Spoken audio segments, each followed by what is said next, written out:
Halo teman-teman Hipore, berjumpa lagi pada video saya. Pada kesempatan kali ini saya akan menjelaskan bagaimana cara saya menyemai tanaman anggur dari cutting yang ukurannya masih kecil dan bisa dibilang ukurannya masih sebesar entres. Ya, nanti kita bisa lihat perkembangan dan pertumbuhannya, dan juga saya akan menjelaskan tentang kondisi lingkungan tempat penyemaian anggur itu. Saya mengetahui banyak teman-teman yang belum memiliki cutting atau potongan batang anggur yang sudah sebesar pensil, karena biasanya untuk penyemaian itu ukurannya adalah sebesar pensil. Oleh karena itu saya berusaha membuat video agar teman-teman yang belum memiliki cutting sebesar pensil juga dapat menyemai tanaman anggurnya agar bisa tumbuh dan bisa berkembang dengan baik. Bagi teman-teman yang belum subscribe channel ini, mohon untuk tekan tombol subscribe dan jangan lupa tekan tombol like jika teman-teman suka pada video ini. Kalau teman-teman tidak suka, teman-teman bisa tekan tombol dislike sebanyak 2 kali. Silakan menyaksikan video berikut ini. Coba, Hipore. Ini adalah hasil semaian tanaman anggur saya. Untuk tinggi tunasnya sudah lebih dari sejengkal. Ya, kita bisa lihat di sini. Saya bisa memperlihatkan kalau cutting yang saya tancapkan ini masih kecil ya. Ini sedotan putih yang biasa kita pakai untuk minum. Besar cuttingnya itu adalah lebih kecil daripada sedotan, dan bisa dibilang ini adalah entres tua dari tanaman anggur. Teman-teman bisa lihat di sini untuk tingkat kesuksesannya. Ini adalah cutting yang lebih kecil dari sedotan. Ini juga ini adalah batang yang besar, belum tumbuh tunasnya. Saya belum tahu apakah ini gagal atau enggak, karena belum saya coba congkel dan lihat bagian dalamnya. Nah, kemudian ini cutting yang lebih kecil dari sedotan juga berhasil. Itu juga berhasil. Itu berhasil. Kemudian ini juga yang kecil ini berhasil juga tumbuh tunas.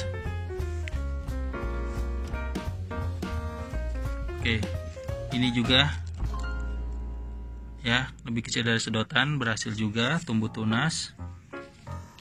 Itu ada yang gagal satu. Oke, ini berhasil. Oke, ya. Saya akan menjelaskan dulu tentang kondisi di sekitar penyemaiannya.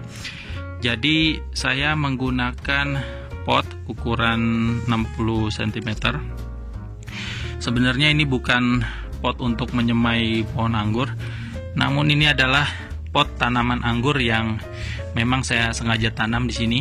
Ini adalah pohonnya, ya, ini pohonnya tumbuh, namun di sini saya fungsikan juga untuk menyemai, ya. Selain menyemai tanaman anggur, saya juga menyemai tanaman jaboticaba. Bisa dilihat di sini. Ya, ini adalah jaboticaba yang saya semai. Kemudian di sini lihat tumbuh. Jaboticaba adalah banyak yang bilang anggur Brazil, padahal bukan famili dari anggur ya. Pencahayaan untuk tempat semaian ini bisa dibilang full sun atau dengan matahari penuh, karena dia mendapatkan sinar matahari dari pagi sampai sore hari. Kemudian ia juga tidak ada penutup bagian atapnya, jadi kalau hujan ya kena hujan, kalau kena panas ya kepanasan di sini. Media tanam yang digunakan ini variatif sebenarnya, dan sudah beberapa kali dilakukan pengisian, dan ada kemungkinan juga di bagian bawahnya sudah semakin rapat dan memadat. Sebab untuk media tanam di bagian bawah banyak menggunakan kompos dan juga pupuk kandang.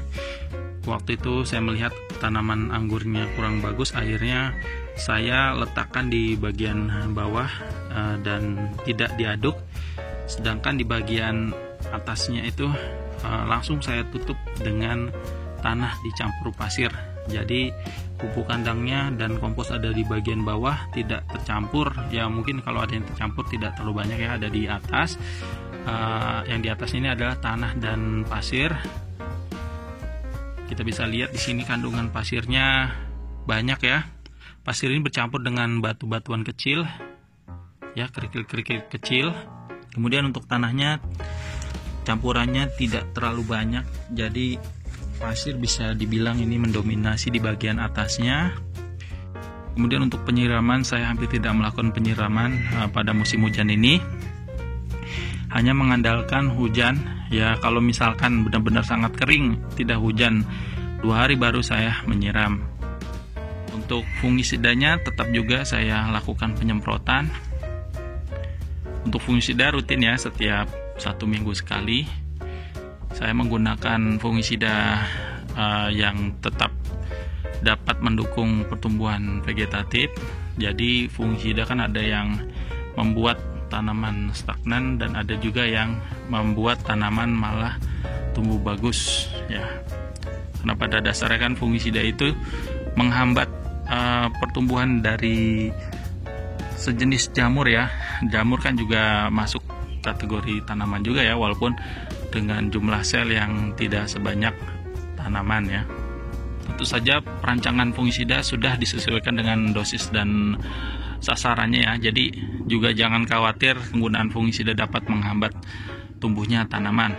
Sebab untuk penanaman anggur itu sangat dibutuhkan sekali penyemprotan fungisida yang rutin ya, minimal 1 minggu sekali, agar tanamannya itu tidak terkena jamur.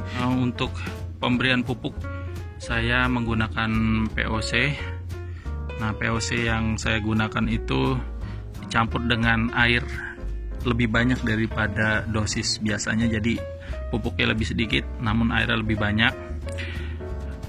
Untuk pemberian pupuknya sendiri itu kadang 1 minggu kalau ingat, kadang 2 minggu tergantung ya. Dan saya belum berani untuk memberikan pupuk kimia ke dalam sini kecuali magnesium sulfat ya, atau garam Inggris. Nah kalau garam Inggris memang wajib di fase pemupukan apapun memang harus pakai garam Inggris ya, tapi disesuaikan ya, jangan berlebihan. Jangan lupa baca kemasan ya, dibaca kemasannya bagaimana dosisnya. Nah ikuti saja untuk penggunaannya. Saya menggunakan cara ini lebih dari 5 kali. Untuk tingkat kesuksesannya bisa dilihat sendiri ya, teman-teman dapat menilai berapa persen tingkat keberhasilannya ya. Karena kalau misalkan saya bilang sekian persen belum tentu juga tepat ya, itu perlu kalkulator dan hitungan yang pas. Misalnya teman menyamai 100 pohon, jadi ada 80 pohon, artinya 80%. Tapi ini saya menanam nggak nyampe 100 pohon. Jadi harus saya hitung dulu. Kita cari dulu jumlah cutting yang dapat tumbuh tunas dibagi dengan jumlah cutting keseluruhan yang kita tancapkan ke dalam media ini. Jadi teman-teman nilai sendiri saja bagaimana tingkat keberhasilannya. Tapi menurut perkiraan saya ini lebih dari 70% ya, bahkan lebih. Teman-teman nanti bisa coba di rumah dan buktikan sendiri, disesuaikan dengan kondisi penyemaian yang saya lakukan di rumah. Mudah-mudahan dengan cara penyemaian seperti ini tingkat keberhasilannya semakin tinggi. Apalagi kalau teman-teman yang punya pengalaman menyemai cutting ukuran kecil sebesar entres tua, dapat mengirimkan komentar di video ini. Jadi bisa semakin mempertajam cara menyemai tanaman anggur supaya semakin sukses tumbuhnya ya, semakin berhasil. Saya mengharapkan ada komentar dari teman-teman, terutama teman-teman yang sudah mencoba. Dan juga bagi teman-teman yang akan mencoba bisa bertanya di kolom komentar. Mungkin ada banyak pertanyaan yang membuat ragu atau belum jelas. Teman-teman, demikianlah cara saya menyemai tanaman anggur dengan ukuran cutting lebih kecil daripada sedotan, bisa dibilang entres tua itu ya. Semoga teman-teman yang menyaksikan video ini dapat memahaminya, juga dapat bermanfaat pada saat implementasi penyemaian cutting ukuran kecil. Jangan lupa klik tombol like jika teman-teman suka, dan kalau tidak suka dapat tekan tombol dislike sebanyak 2 kali. Sampai berjumpa lagi pada video berikutnya. Wassalamualaikum warahmatullahi wabarakatuh.